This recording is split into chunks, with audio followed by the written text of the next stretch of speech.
What were the qualities that made him such a great president? Well, it's interesting. I would say in some ways he might be a greater president than he was a man. And that may sound cryptic. When historians get together, one of the criteria they use invariably is character. And you can, obviously, that's very personal, how you define that. As some of you may know, I was at one time director of the Hoover Library. And I would argue Herbert Hoover's character, and indeed other historians would agree, might surpass that of FDR. FDR was a genius at prevarication. He had an active imagination. One of the parallels in some ways between FDR and Ronald Reagan, in fact, was this capacity to imagine a kind of parallel universe. FDR was always inventing mythical visitors to the White House, improbable people, Chinese laundrymen, or cops off the street who would just drop by for the express purpose of approving the president's policies. There's no record that these people ever existed, and the press didn't press him. But it's a small bit of evidence. But that same imagination, that same ability to dismiss the obvious, to look beyond, to think outside the box and outside the Beltway, gave us Lend-Lease and the Four Freedoms and the GI Bill of Rights and the United Nations. Over and over and over again. Roosevelt, in some ways, was lucky. Hoover was unlucky in his timing.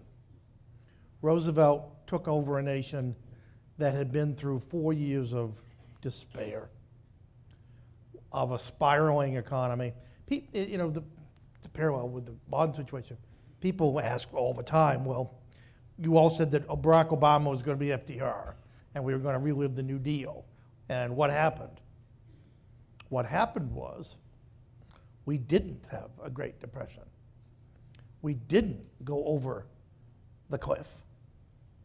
We didn't have 4 years to radicalize people, to embrace a role for the government at odds with the conventional sort of post-Reagan thinking. The great paradox, the cumulative success, and it may not feel like success, it certainly doesn't if you're out of work, but the untold story is of the continuity between the outgoing Bush administration and the incoming Obama administration. And even while people like I were imagining parallels with FDR and the New Deal, possible because we didn't know at that point where the economy was headed. But the fact of the matter is, we had 2 presidents for a period of about 3 months at the end of 2008, beginning of 2009, or at least a president and a half. And one consequence of that, in my personal opinion, is that the worst was averted. The negative for Obama, of course, is he doesn't have the situation that Roosevelt had. Franklin Roosevelt, in his first week in office, Herbert Hoover had 1 clerk to answer his mail. FDR had to hire 50.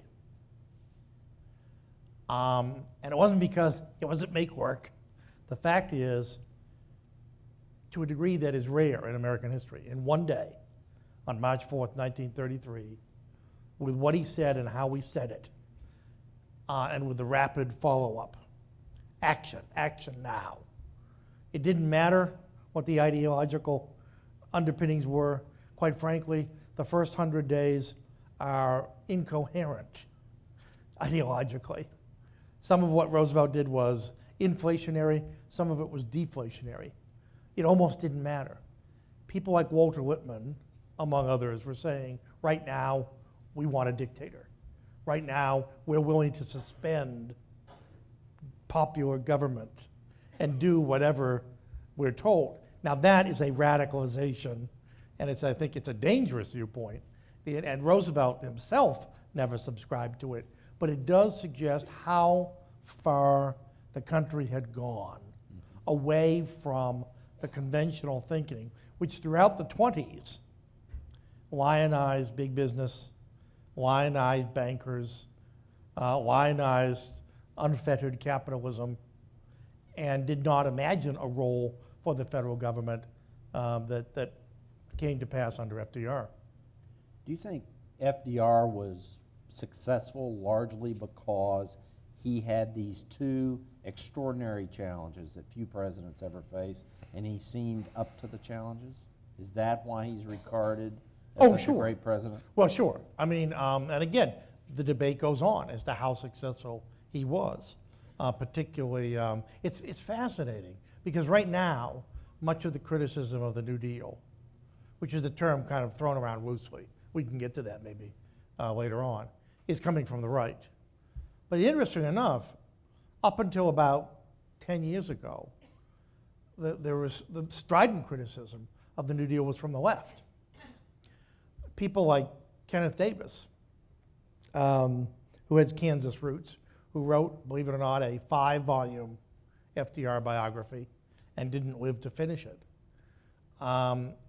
felt very strongly that Roosevelt missed the opportunity. For example, the bank crisis in 1933. Why didn't Roosevelt nationalize the banks? Well, if you are of that economic and political outlook, you were as frustrated because FDR wasn't as ideologically pure as, for example, some of Barack Obama's critics are on the left today. FDR, shall we say, traveled light when it came to ideology. He was the ultimate pragmatist. In that situation, that was called for. He compared himself to a quarterback who would call a play, and if it worked, he'd do it again, and if it didn't work, he'd try something else. He said during the 32 campaign, if I don't mistake the mood of the country, it is basically try something. And if it doesn't work, try something else. But above all, try something. Now, the reason that it made such an impact, that action for the sake of action was so galvanizing, was, fairly or not, millions of Americans had come to believe that their government under Herbert Hoover was frozen, either frozen in indifference or ideologically frozen. Mr. Hoover, who had spent a lifetime feeding people around the world, ironically, rode to his last campaign rally in New York past crowds of New Yorkers shouting, "We want bread." And history has not been kind to him. And so, in a sense, Herbert Hoover set up a situation, not in which Roosevelt couldn't fail. Roosevelt, it's interesting, Roosevelt on the train south from Hyde Park down to Washington was riding, and a friend was with him, and the friend was going on about the historical opportunities that this situation presented, and said, if you fix this, you'll be considered one of the greatest presidents in American history. And FDR said, and if I don't, I'll be the last president in American history. And that opens the door to part of the mystery of FDR. He is as elusive as Ronald Reagan. He is as ebullient as Ronald Reagan. He could say on the radio, "My friends," and millions of people felt that he was speaking to them, much as 50 years later Ronald Reagan could do the same on television. There are rare leaders who have the gift of communicating mass intimacy, who in fact are remote, distant, and almost unknowable. And FDR is one of them. But that only contributes to the, and then of course you've got the story, the heroic story. The story of a callow aristocrat's son, from the Hudson Valley. I mean, how improbable is it? The only child, spoiled, only child of a rather elderly Hudson Valley aristocrat and Sarah Delano Roosevelt, Mama, this larger-than-life figure, who always boasted that Franklin was more Delano than Roosevelt, and who followed him to Harvard, who lived in Boston. And who would have predicted? He goes to Groton, and then to Harvard at a time when, quite frankly, intellectual achievement was not particularly valued compared to social standing. He said Eleanor Roosevelt said her husband's greatest disappointment in life, the greatest trauma of his life. And remember what he'd been through. The greatest trauma was that he was not accepted in the Porcellian Club at Harvard.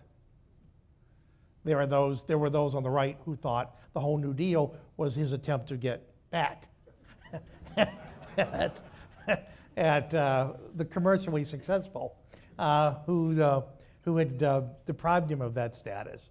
But then, of course, and the polio. It's a great American story. I won't ramble, but I will. Can I tell you one heretical theory? Please do.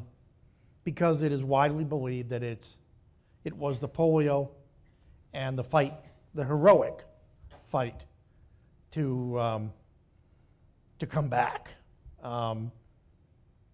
that defined Roosevelt, that made him sympathetic to other people in a way that perhaps it might not have been otherwise. And I think there's a lot to that. But I will say something heretical. I think it's his affair with Lucy Mercer that taught him that sometimes, basically good people do not so good things. It knocked him off his pedestal. It demonstrated to him that he couldn't have everything in life. And I think it deepened. He'd been rather, in many ways, a lot of people thought of him as a shallow figure. There were the Oyster Bay Roosevelts and the Hyde Park Roosevelts. And the Oyster Bay Roosevelts looked upon him as the feather duster. That was the nickname in the family. Walter Lippmann famously said in 1932, Franklin Roosevelt is a very pleasant man who, without any particular qualifications for the job, would like to be president of the United States. And there are a lot of people who looked upon Roosevelt, in that light. I think the polio was an extraordinary test.